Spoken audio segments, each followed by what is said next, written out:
जय बोलो आचार्य प्रभाव एकनाथ सुंदर सागर जी महाराज की जय बोलो प्रातः स्मरण गुरुदेव समंत भक्त महाराज की जय बोलो मनीषा गुरु वात्सल्य सिंधु आचार्य श्रेष्ठ सागर जी महाराज की जय बोलो परम पूज्य श्री सागर जी महाराज की जय बोलो पुजारी राजमती माता जी की समस्त मुनियारिका संघ की श्री कुंदकुंड आचार्य विरचित प्रवचन सार परमागम है। इसमें गाथा नंबर 32 कल अपने पढ़ी थी। ज्ञानी और पदार्थ इन दोनों की परस्पर प्रवृत्ति होने पर भी ज्ञानी ज्ञेय को जानता है और ज्ञेय ज्ञान में जाना चाहता है। इस अपेक्षा से दोनों की एक में प्रवृत्ति है। ऐसा होने पर भी दूसरों के ग्रहण त्याग और परिणमन का अभाव होने से केवल भगवान केवल जानते हैं और देखते हैं। इस प्रकार इस गाथा में बताया गाथा एक बार पढ़ते फिर टीका पढ़ेंगे। ज्ञेन देने वर्णमुंचदे न परम परिणमदे केवली भगवन् पेक्षदे समन्तदोषो जानदे सर्वं निरवशेषम्। योगी भगवान पर को ग्रहण नहीं करते हैं, छोड़ते नहीं हैं और पर को परिणमन नहीं करते हैं। केवल सबको संपूर्ण आत्म प्रदेशों से संपूर्ण रूप से जानते और देखते हैं।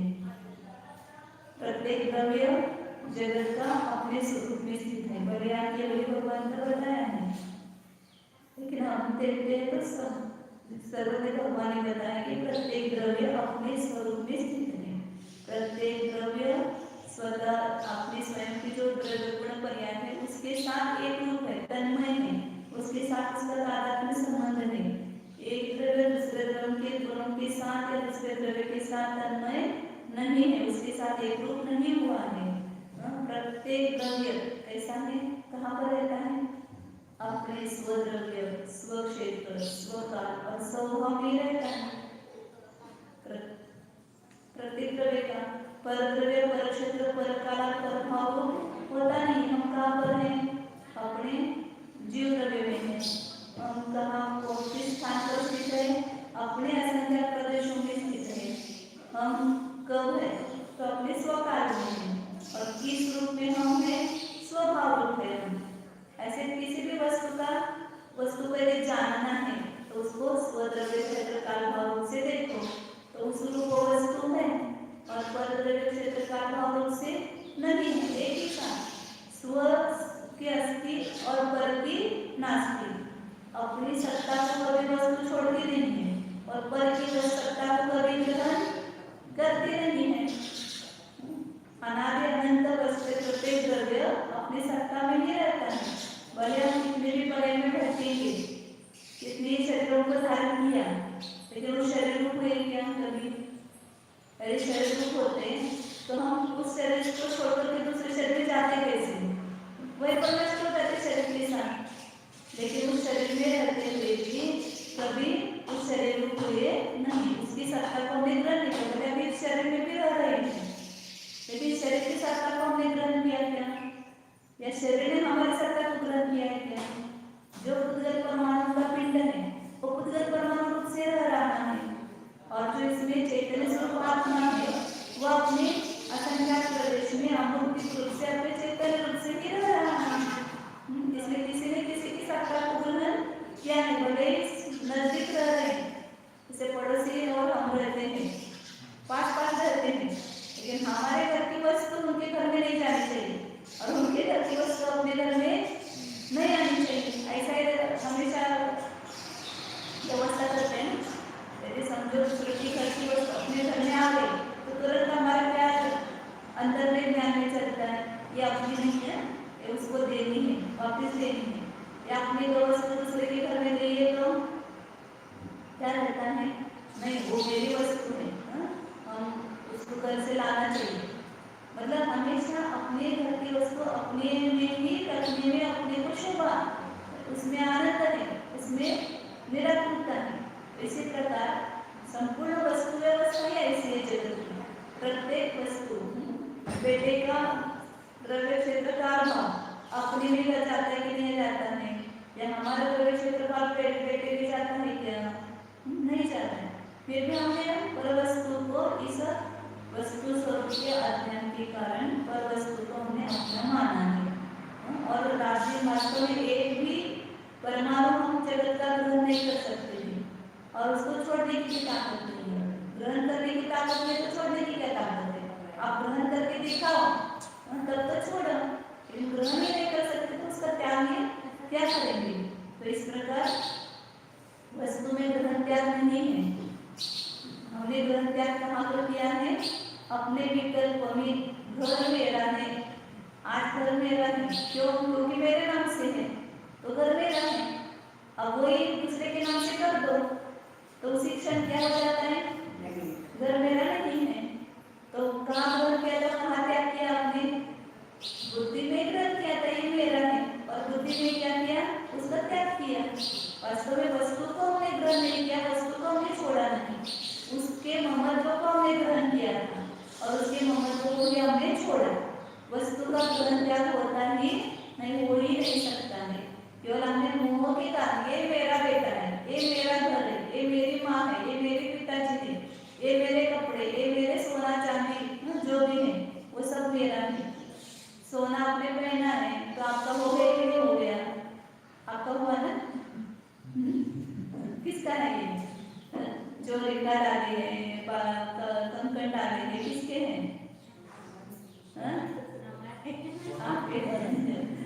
तो आपके हैं तो घर में निकालते क्यों? जो अपना है उसको अपने से अलग नहीं होना चाहिए। तो ये हमारा भ्रम बैठा हुआ है, ये अपना नहीं है, लेकिन हम उसको अपना मोह के कारण मान रहे हैं। उसको उसकी सत्ता अपने में कभी आती नहीं, लेकिन मोह के कारण हमें लगता है कि वो अपने रूप हो गया है।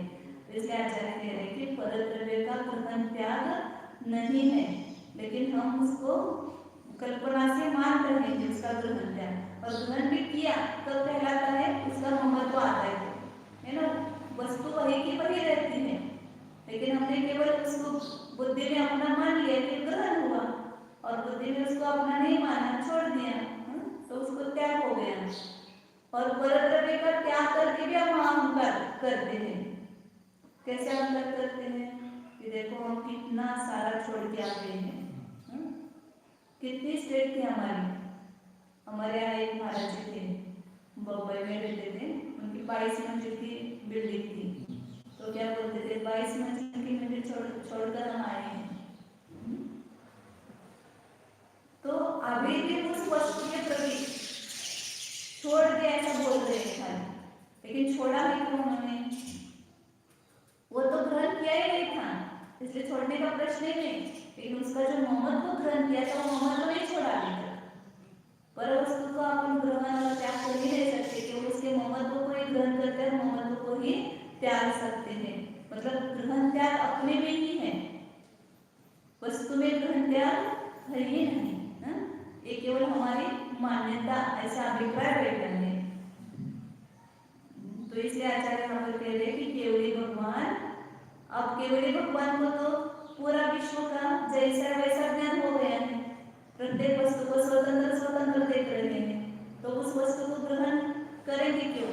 और उस वस्तु का त्याग करने का उनको विकल्प भी नहीं है, ना उस वस्तु रूप से परिणाम देगा। परिणामन भी तीसरा ग्रहण त्याग, और दूसरे क्या बताए? परिणामन। तो एक वस्तु दूसरे वस्तु से परिणाम करती है क्या?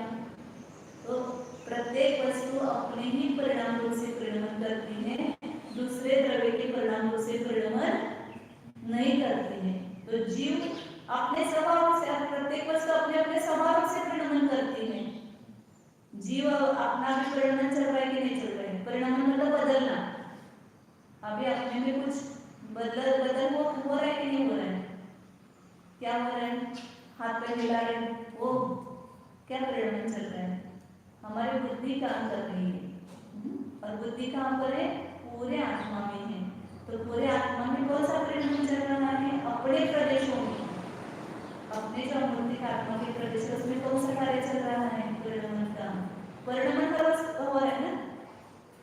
जैसे शक्कर का शक्कर रूप से परिणाम हो रहा है, मीठा मीठा मीठा रूप से शक्कर परिणाम कर रही है, किसी में भी जाएगी पदार्थ में तो भी फिर उसे परिणमेगी।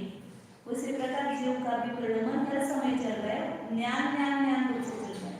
बुद्धि का काम हम कर रहे हैं, पर रूप से हम परिणमन कर नहीं सकते हैं। कितना भी हम सोचे कि हम शरीर से परिणमित हो जाए, तो शरीर से हम परिणमित नहीं हो सकते। भले शरीर में बिगाड़ हो रहा है, उसको जान रहे हैं, उसके जानने रूप से परिणमित हो रहे। ठंडी लग रही है तो ठंडी के ज्ञान रूप से परिणमित हो रहे, ठंडी रूप से परिणमन नहीं कर रहे। इसलिए हमारा तादात्म्य किसके साथ है, किस पर्याय के साथ है? शीतलता के ज्ञान के साथ में, उष्णता के ज्ञान के साथ में हमारा तादात्म्य संबंध है। शीतलता उष्णता के साथ में हमारा तादात्म्य संबंध नहीं है, क्योंकि हम शीत और उष्ण रूप से परिणमन नहीं करते हैं। परिणमन बदल, जैसे आम है, आम कच्चे का पक्का हो गया, तो कच्चा था तो खरा था, पक्का होने के बाद क्या हो गया? पीला हो गया। तो जब हरे का पीला रूप से परिणमन हुआ, तो पुद्गल का पुद्गल में ही वर्ण रूप से परिणमन हुआ। जो खट्टा था वो क्या हो गया? मीठा हो गया, तो अपने रूप से परिणमन हो गया उसका। जो कड़क था वह नरम रूप से परिणमित हो गया। तो परिणमन किसमें हो रहा है? आम का आम में हो रहा है। और हम किस रूप परिणमित हो रहे हैं?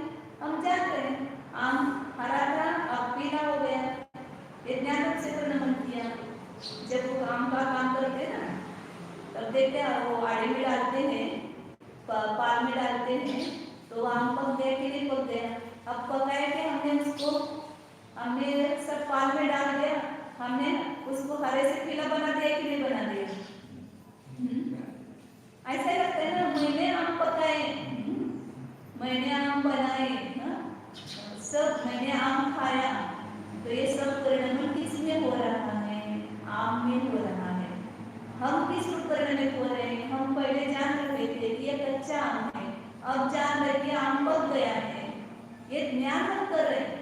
खेती में आप काम करते ना, जानते हैं वो तो बीज बोया आपने, तो आपको क्या लगता है कि हमने बीज बोया, फिर वो वृक्ष उगा है, उसको फल लगे हैं, तो उस रूप कौन परिणमन कर रहा है? वो बीज स्वयं वृक्ष रूप हो गया, वृक्ष में स्वयं फल लग गए।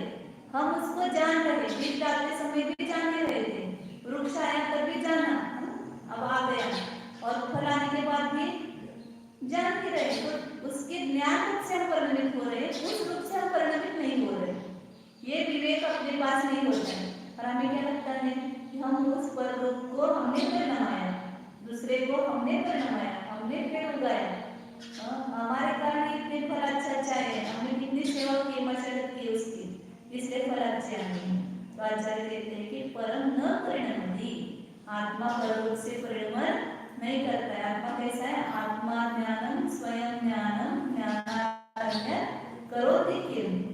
आत्मा स्वयं ज्ञान स्वरूप है, तो ज्ञान को छोड़कर के कुछ करता ही नहीं है। लेकिन उस ज्ञान के साथ जो कर्तव्य का काम उसके निमित्त बन रहा है, वो ज्ञान जिसमें निमित्त बन रहा है, उस सब कार्य के हम करता होते हैं, उसका परिणमन हमने किया, ऐसा मानते हैं। तो इसलिए ये मान्यता नहीं करते। तो केवल भगवान हम सबको जान रहे, सबको परिणमित करा रहे कि नहीं करा रहे? संपूर्ण विश्व को जान रहे हैं, तो संपूर्ण विश्व में उथल पुथल कर देते हैं क्या? थोड़ा आपका बोध, ये बोध मेरा भक्त है, इसका मैं भला करूँ, और ये मेरा जय भी नहीं बोलता है, मेरे पाँव भी नहीं पड़ता है, तो इसका उल्टा पुल्टा कर दूँ। करते ही नहीं केवल भगवान अपने में अपराध पर उल्टा पुलट है। तो बोलते हैं भगवान ने शाप दिया तो उसका सब ये हो गया, भगवान ने वरदान दिया तो बहुत भला हुआ। तो भगवान तो कुछ भी नहीं करते, जैसा है वैसा केवल ज्ञान से परिणमित हो रहे, वैसा जान रहे केवल, कुछ भी नहीं कर रहे, क्योंकि वो जानते हैं कि मैं परद्रव्य का कुछ भी कर सकता नहीं, उसमें कुछ भी बदल कर सकता नहीं। इसलिए केवल भगवान केवल भगवान काय करता है? जानतात फक्त, मग हिंदी कळत काय करतात? फक्त जाणतायत. कसं जाणतायत? जसं आहे तसं जाणतात, त्याच्यामध्ये काय बदल करण्याचा प्रयत्न करत नाही. आणि आम्ही काय करतो? करत बसून मुलांनी माझं ऐकावं, मी म्हणत तसं करावं, मी नाही असं म्हटलं तर दुसरं रूपात झालं तर तो असा का वागला म्हणून काय होतं आपल्याला दुखवायला लागते का दुःख झालं तर त्याच्यामध्ये मी बदल घडवणार असं आपण मान्यता केली त्यामुळे आपल्याला दुःख होते. वास्तविक त्या वस्तूमध्ये आपण बदल करू शकत नाही. ती वस्तू स्वतंत्र आहे, तो जीव स्वतंत्र आहे, त्याचं शरीर स्वतंत्र, आपण स्वतंत्र, आपलं शरीर स्वतंत्र. त्यामुळे आपण एक द्रव्य दुसऱ्या द्रव्याचं नाही करू शकत नाही हे सांगता तिथं. एक द्रव्य दुसऱ्या द्रव्यामध्ये बदल करू शकत नाही. आम्हाला भाव झाले ते भाव आपले आणि बदल झाला तर त्याच्यामध्ये तो त्याचा आहे, तो आपलं परिणाम नाही, तो आपण त्याला ते परिणाम घडवलं नाही. तो क्या बताते हैं यहाँ पर एक वस्तु कोई भी वस्तु अपने स्वरूप से परिणाम करती है पर रूप से परिणाम करती ही नहीं है. मिथ्या दृष्टि का भी परिणाम स्वरूप से ही हो रहा है लेकिन वो केवल मान रहा है कि मैं पर रूप से परिणाम करता हूँ या पर का परिणाम करता हूँ. और समय दृष्टि हो या मिथ्या दृष्टि हो, केवल भगवान हो या कोई भी जीव हो, अपने स्वभाव रूप से ही वो परिणमित होता है, पर रूप से परिणमित नहीं हो सकता. लेकिन हमने ऐसी मान्यता ज्ञान में बनाई इसके कारण विभाव रूप से परिणमित हो रहे हैं. वो विभाव भी अपने स्वभाव के अनुरूप ही विभाव है, पर द्रव्य के रूप से हम परिणाम करना एक विभाव नहीं है. तो इस प्रकार कोई भी वस्तु को जानने में और करने में बहुत बड़ा अंतर है. जानना और दो परिणाम अलग है. समय सर में बहुत अच्छी गाथा इसके लिए आए हैं, कल आए हैं. यो जानाति स न करोति, यह करोति स न जानाति. जो जानता है वह करता नहीं है, जो करता है वह जानता नहीं है. जैसे उदाहरण आया था समय सर में मुनिम सेठ जी का. जो सेठ जी है वे क्या कर रहे हैं, कुछ भी नहीं कर रहे हैं फिर भी सब कुछ करने का करता रहे हैं. और मुनिम जी है सब कुछ करता हुआ दिखाई दे रहा है लेकिन कुछ भी नहीं कर रहा है. क्यों? क्योंकि वह जानता है इसमें से एक भी नफा मेरा नहीं. बहुत लाभ हुआ तो भी मेरा नहीं है, बहुत नुकसान हुआ तो भी मेरा नहीं. किसका है? मालिक का है. मालिक जाने अपने को क्या, अपने को अपने जितना मिलता है उससे अपना वो अपना नहीं, बाकी अपना नहीं है. तो इसी प्रकार मिथ्या दृष्टि जो है वह जानता है कि मैं किसी परद्रव्य का परिणाम कर सकता नहीं हूँ, इसलिए मैं इसका मालिक नहीं हूँ. तो केवली भगवान तो कैसे है? संपूर्ण विश्व के साक्षी भाव से देखने वाले हैं, इसलिए वे परद्रव्य के ग्रहण त्याग के विकल्प से रहित हो गए हैं, पर का परिणाम वे करते नहीं है. तो क्या करते हैं? केवल देखते और जानकर. देखना जानना है अपना काम है, जो काम है वही केवल भगवान करते हैं. और जो आप आज कर रहे हैं वो अपना काम नहीं है वास्तव में. तो यदि सुखी बनना है तो केवल जैसा व्यापार करना पड़ेगा. जो केवल व्यापार कर, कौन सा व्यापार करना? जानना, देखना, मात्र जानना मेरा काम. तो आचार्य आप टीका पढ़ते हैं. अयम खलु आत्मा स्वभावतः एव परद्रव्य ग्रहण मोक्षण परिणाम अभावात् स्वतःभूत केवल ज्ञान स्वरूपेण विपरिणम्य निष्ठं उन्मज्य ज्योतिः जास्य मणि विकल्पः भूत्वा अवशिष्यमान समस्तः स्फुरित दर्शन ज्ञान शक्तिः समस्तम् एव निश्चेषतया आत्मानं आत्मनि संचेतते. क्या कहते थे? अयम खलु आत्मा. वास्तव में यह आत्मा, निश्चय से यह आत्मा.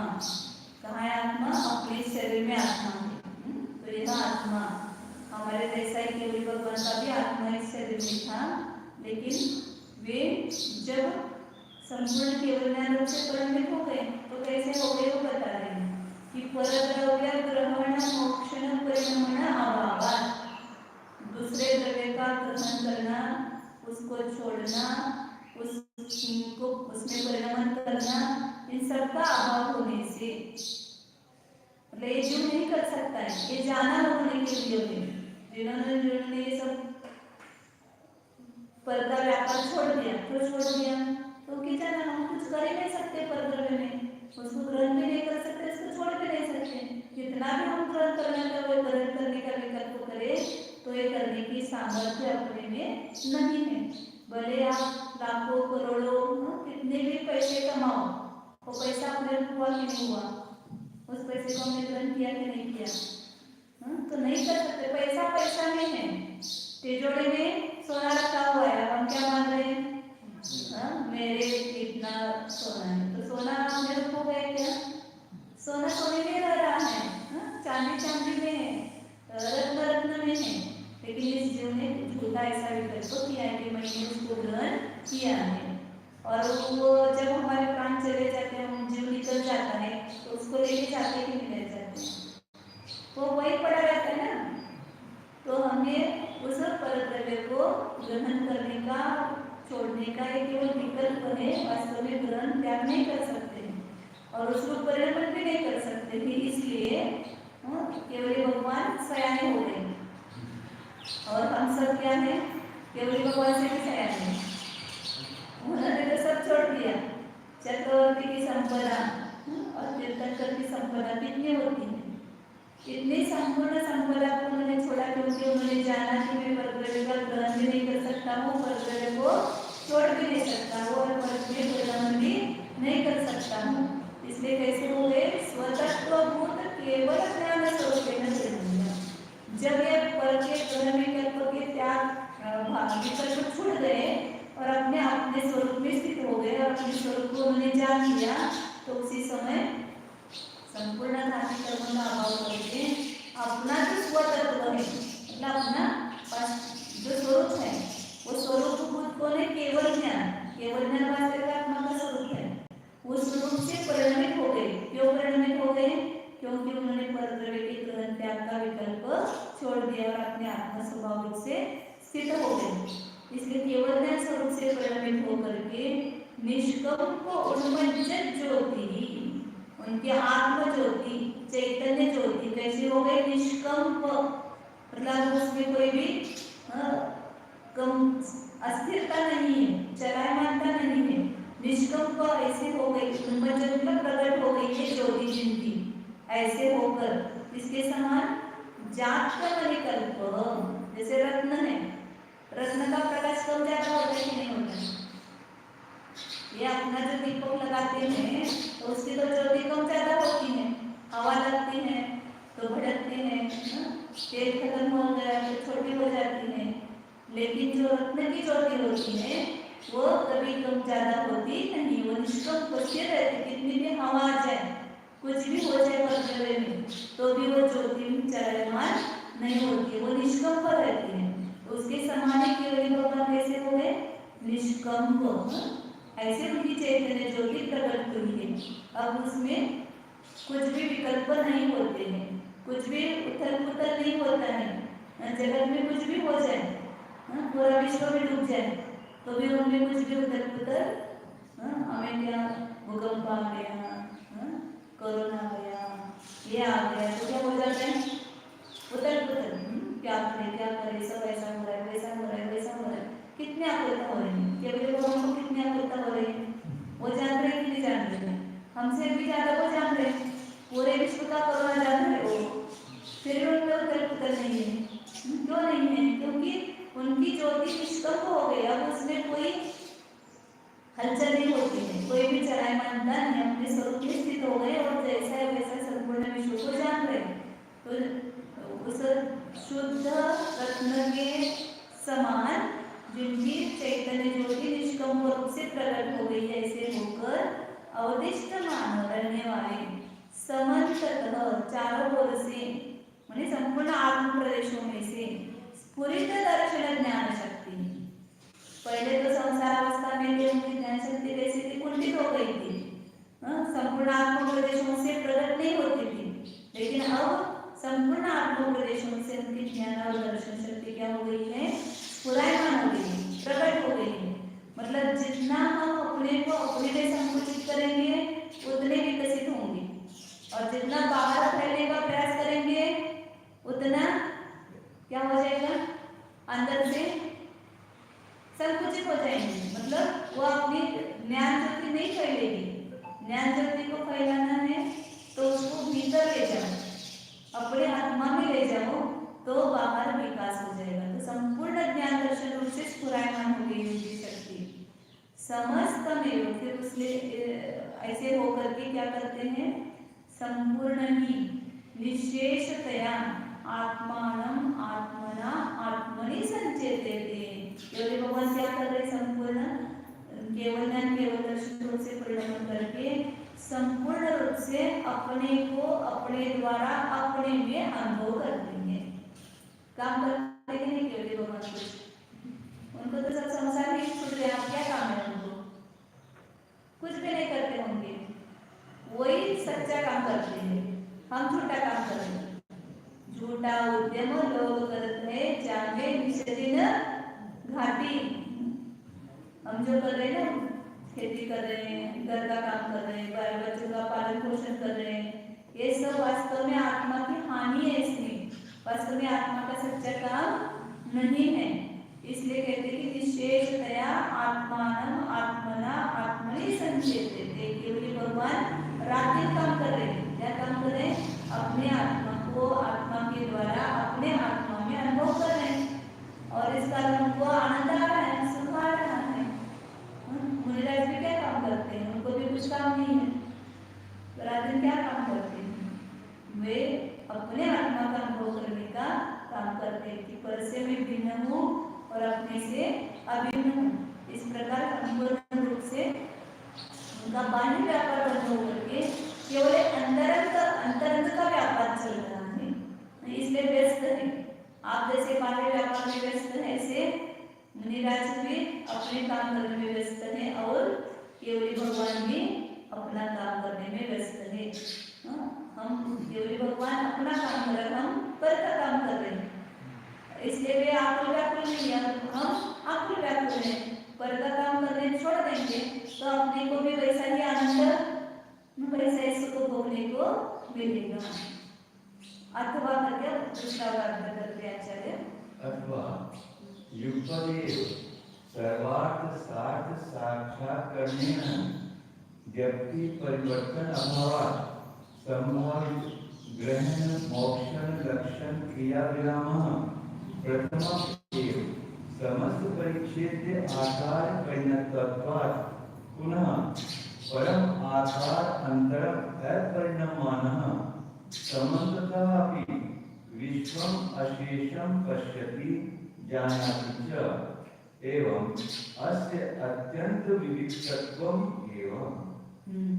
अथवा गाथा का दूसरा सूक्ष्म अर्थ कर रहे हैं यहाँ पर कि युगपद एवं, केवल भगवान क्या कर रहे हैं, एक साथ सर्वार्थ सार्थ साक्षात कर लेना, संपूर्ण पदार्थों के समूह को साक्षात करने से हम तो थोड़ा जानते हैं, कितना विकल्प करते हैं, केवल भगवान कितना जानते हैं, संपूर्ण विश्व को, और कैसे जान रहे हैं, एक साथ संपूर्ण पदार्थों के समूह को साक्षात किया उन्होंने।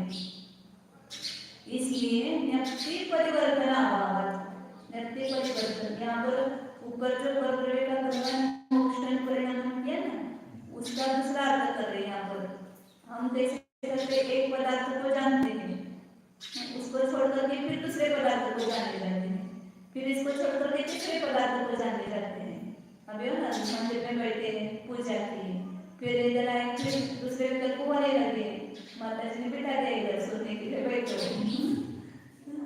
तो ये इसको छोड़ेंगे, वापस दूसरा काम करेंगे, फिर उसको छोड़ेंगे तीसरा। मतलब जानने में परिवर्तन हो रहा है। ध्यान में बैठे हैं तो अभी आत्मा को शुद्ध रूप से जान रहे हैं, फिर उसको छोड़ा, फिर आत्मा निरंजन है उसको जानने लगे, फिर उसको छोड़ा, फिर तीसरा आत्मा ज्ञान स्वरूप है उसको जानने लगे।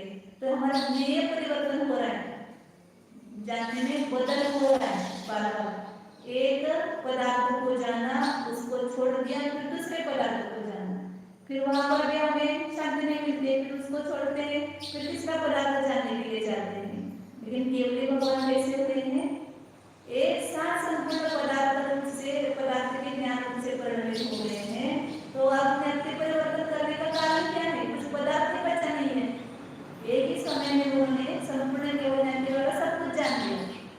अब उनको उसको छोड़ करके अब दूसरा कोई विश्व है क्या उसको जानने के लिए हो जाए। तो न्यक्ति परिवर्तन मतलब एक को छोड़ करके दूसरे को जानना, उसको बोलते हैं न्यक्ति परिवर्तन। तो केवल भगवान में अब न्यक्ति परिवर्तन होता व्यक्ति परिवर्तन का अभाव होने से संभावित ग्रहण मोक्षण लक्षण क्रिया विराम, जो पहले एक नए पदार्थ को ग्रहण करके छोड़ने की जो क्रिया हो रही थी, व्यक्ति परिवर्तन क्रिया, वो क्या हो गई? विश्राम हो गया, विराम हो गया। पूरा विश्व आ गया, अब जाना क्या बचा? सब कुछ जान लिया, बचा ही नहीं कुछ जानने के लिए, तो क्या परिवर्तन होगा उसमें? तो प्रथम एव, अरे पहले एक हाथ में सब कुछ खा लिया, अब खाने में कुछ बचा ही नहीं है, क्या खाएंगे? तो उसको ही चबाते रहे, उसको ही जानते रहते हैं, अब उसमें कोई बदल नहीं होता है। प्रथम एव समस्त परिच्छेद्याकार परिणतत्वात्, पहले ही समय में संपूर्ण नयाकार से परिणत होने से पुनः परमाकारांतरम अपरिणममानः, अब पुनः दूसरे आकार से परिणमित होते, पहले समय में जैसे केवल ज्ञान के द्वारा संपूर्ण विश्व को जान रहे हैं, वैसे दूसरे समय में जान रहे, वैसे तीसरे समय में जान रहे। अब उसमें बदल कुछ होता नहीं है, नयाकार में बदल नहीं है।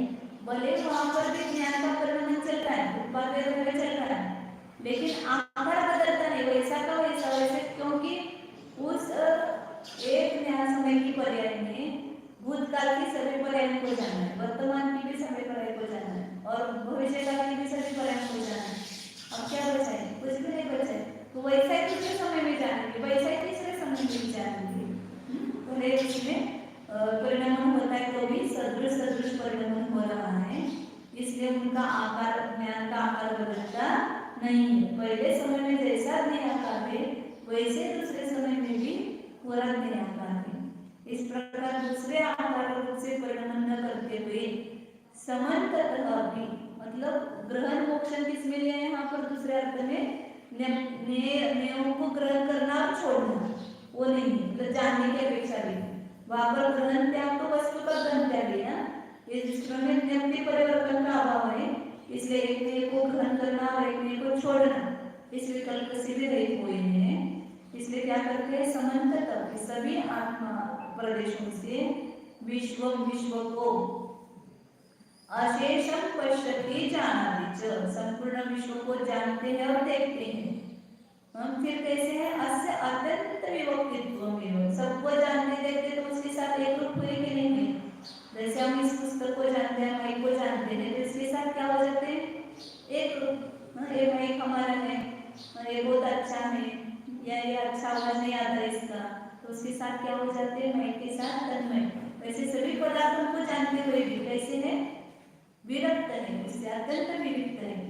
इसलिए सिद्ध ने कहा है, विज्ञान नगर के वैज्ञानिक तेरी प्रयोगशाला विस्मय कैवल्य कला में उमड़ पड़ा संपूर्ण विश्व का ही वैभव, पर तुम तो उससे अति विरक्त करते निज निधिया। विज्ञान नगर के वैज्ञानिक कैसे हुए सर्वज्ञ भगवान?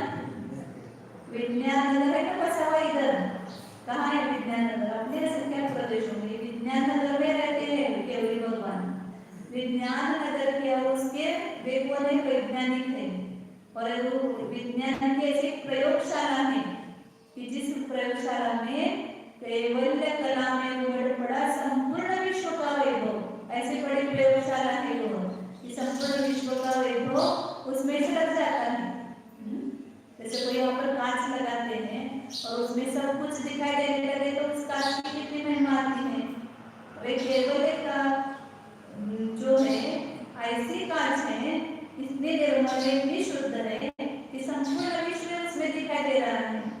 फिर भी वहां पर होता है कि कुछ, पर तुम तो उससे आते विरक्त, सब दिखाई दे रहा है लेकिन उसकी तरफ नहीं देख रहे। किसकी तरफ देख रहे? नितन निरंकार करके नीचे नहीं दिया, अपने नहीं देख रहे हैं। सब कुछ जानते हुए भी कुछ भी नहीं जान रहे, अपने को जान रहे हैं। तो ऐसे एक विज्ञान की कला है कि भगवान संपूर्ण पदार्थों को देख के जानते हैं, लेकिन उससे अत्यंत विविध है। तो विश्व के परिणामों की तरफ उसके साथ तन्मय हो करके न जानने से उनको उसका कुछ भी सुख दुख होता नहीं है। समंतभद्र महाराज जी भी कहते थे कि एक सदे सब साधे सब नश जाए। एक को साधो सब कुछ साधेगा। एक अपने आत्मा को जान, उसमें सब कुछ अपने को दिखाई पड़ेगा और सबको देखने जाएंगे तो सब कुछ कष्ट हो जाएगा। जैसे अपन प्रवास में जाते हैं, अब आए प्रवास में, किसका सामान संभालते हो आप? दूसरे का। सब प्रवास में जाते समय हम ऐसे उनको ये करते हैं, सबको बोलते हैं सब अपना अपना सामान संभालो, आपने कितने सामान है देखो। और आप दूसरे के सामान को संभालने जाएंगे तो क्या होगा? सब गड़बड़ होगी ना, कोई भी सामान संभाला नहीं जाएगा। सब अपना अपना सामान संभालेंगे तो सबका सामान संभाला जाएगा, और सब एक का सामान संभालने जाएंगे तो किसी का भी सामान संभाल नहीं सकता है। इसी प्रकार हम एक अपने आत्मा को संभालेंगे तो सब अपने आप संभल जाएगा। और कुटुंब को, परिवार को, समाज को, देश को हमें संभालना है तो सब गड़बड़ी हो जाएगी, कुछ भी नहीं समझेगा। वास्तु का विश्व जो है कैसा सुरक्षित रहेगा? प्रत्येक वस्तु यदि अपने अपने में रहे तो संपूर्ण विश्व सुरक्षित है। और सब हम एक दूसरे की परिभ्रमण करने के लिए कोशिश कर रहे हैं तो सब गड़बड़ी हो रही है। तो इसलिए जिनेंद्र भगवान ये जानते हुआ कि मैं किसी का कुछ भी नहीं कर सकता हूँ, इसलिए वे केवल जानते हुए अपने स्वभाव में स्थित है, संपूर्ण कर्तव्य से भिन्न रूप से अनुभव कर रहे हैं। और हम कर्तव्य को जानते हुए उसको अपना मानते हैं, इसलिए सब कुछ गड़बड़ी होती है। सब बेटे का किसको देखना पड़ेगा? मुझे देखना पड़ेगा। संपूर्ण कुटुंब का कौन देखता है? मैं देखता हूँ। मैं नहीं देखूंगा तो तेरा कैसा कुटुंब चलेगा? मैं नहीं कमाऊंगा तो कैसे चलेगा? अभी बूढ़े हुए तो भी बोलते हैं कि घर में हम नहीं देखेंगे तो कौन देखेगा? एक बड़ा आदमी चाहिए घर में, कोई जिसका सबको भय लगे, ऐसा कोई एक व्यक्ति चाहिए। तो सबका आप संभाल करते रहेंगे तो अपना आत्मा बर्बाद हो रहा है। इसलिए अपने अपने को संभालो तो सब अपने आप संभल जाएंगे। तो भगवान वही काम करते हैं, केवल अपने को संभालने का काम करते हैं, अपने में रहते हैं, संपूर्ण विश्व को देखते नहीं है।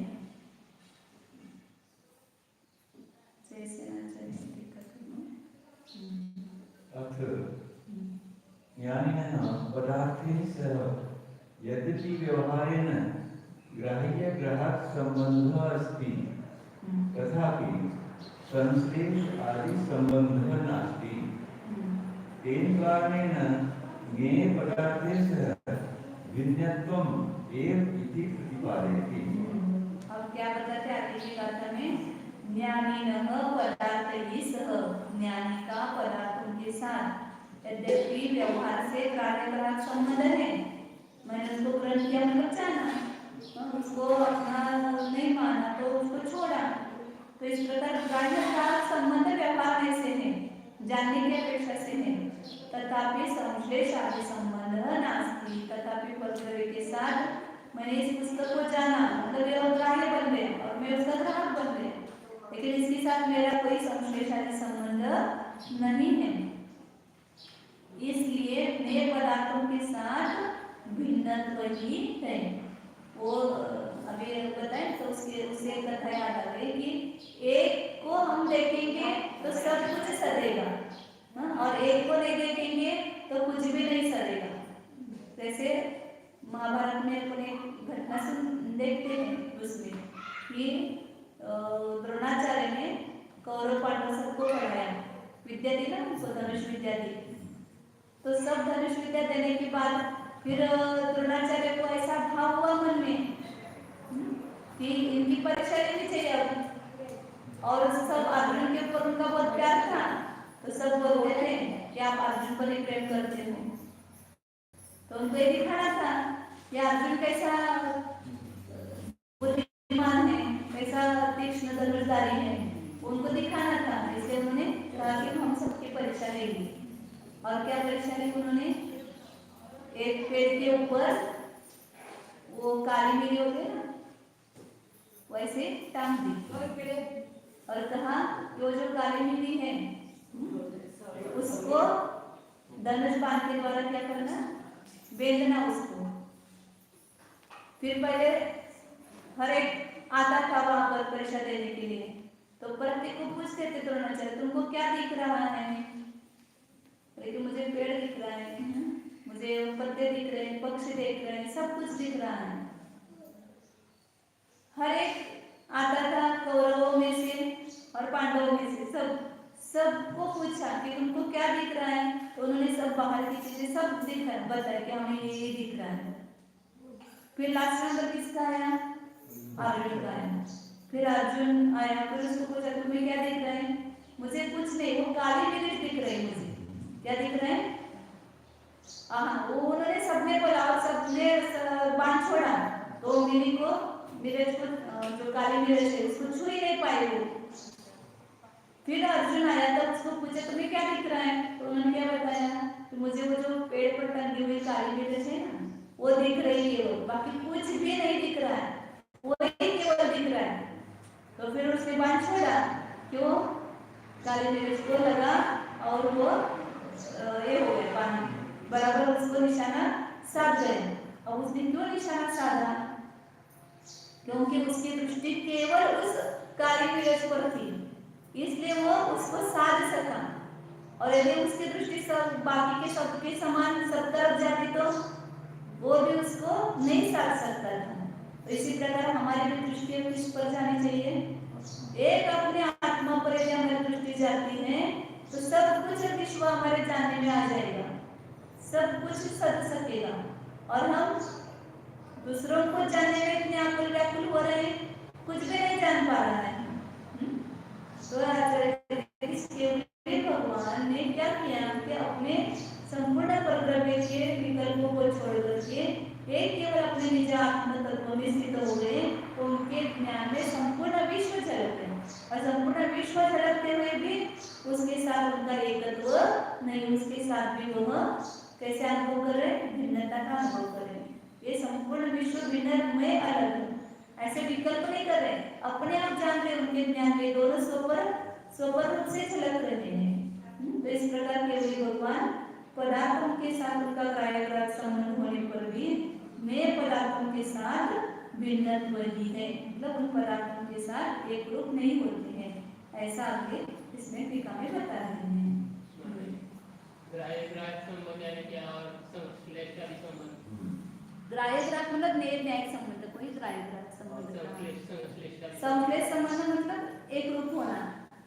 हाँ, आदि लिखा है तो उसमें आपको संश्लेष संबंध, संयोग संबंध, और भी कर्ता कर्म संबंध, भोक्ता भोग्य संबंध, एक से प्राप्त संबंध, ऐसे उपादान संबंध, ग्राह्य का निमित्त नैमित्तिक संबंध। हाँ, ग्राह्य ग्राहक मतलब न्याय, अरे न्याय वो पदार्थ न्याय और आत्मा उसको ग्रहण करने वाला है, एक ग्राह्य ग्राहक संबंध। निमित्त नैमित्तिक में क्या फर्क है? निमित्त नैमित्तिक संबंध थोड़ा अलग होता है।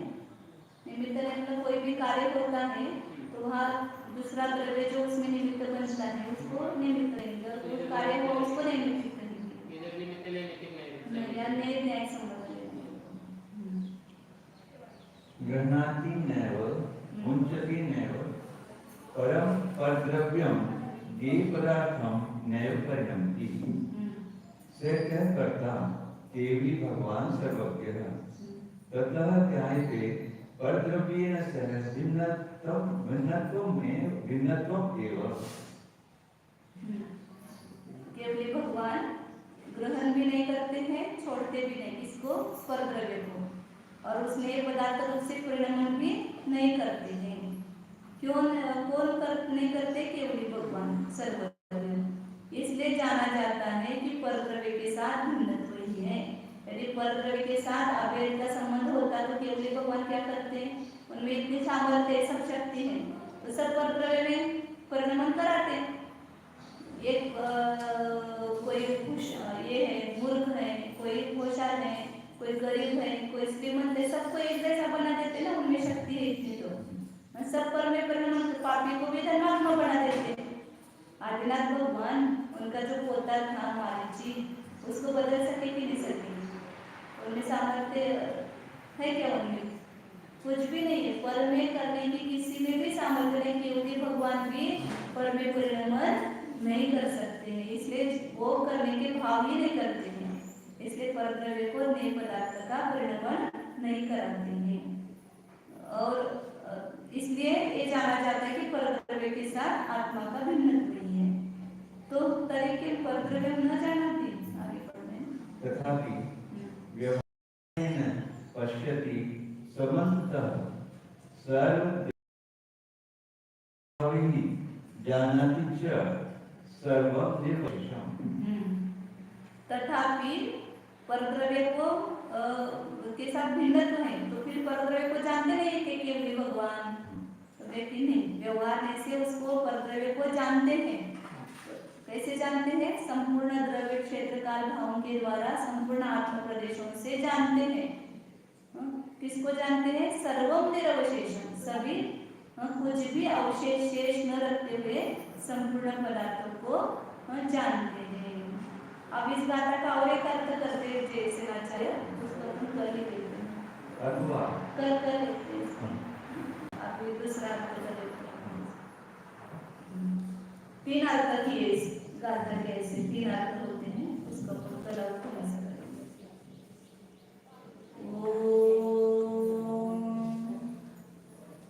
आंखें बंद कीजिए और जानिए, यह मैं जीव हूँ।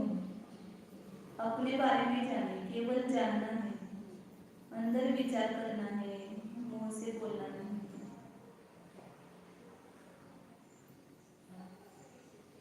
जान रहे हमारे ज्ञान में सब कुछ झलक रहा है, पर वस्तु भी जानने में आ रही है।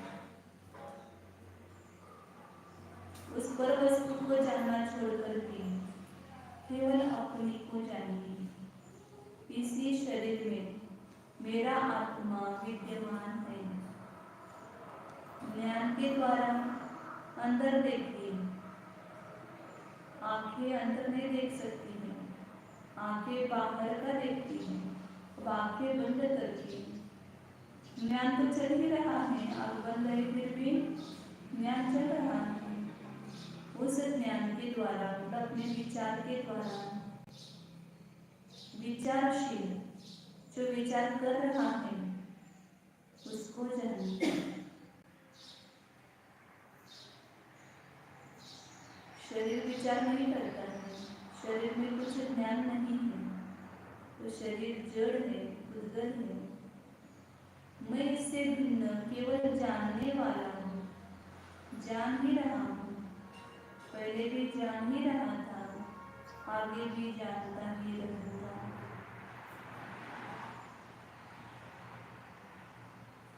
जो ज्ञानमय वस्तु है, चैतन्यमय वस्तु है, वो मैं हूँ।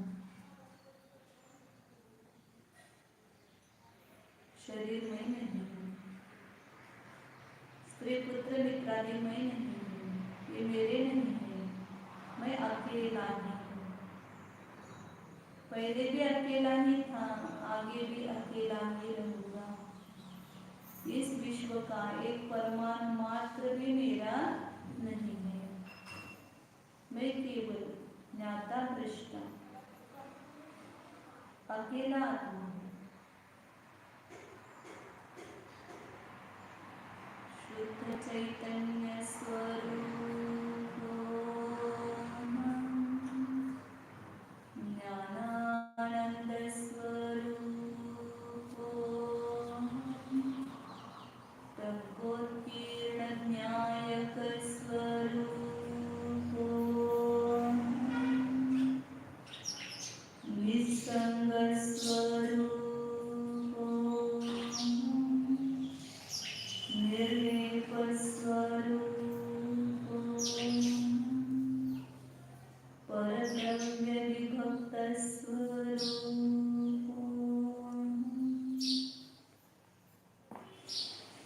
एकत्व स्वरूप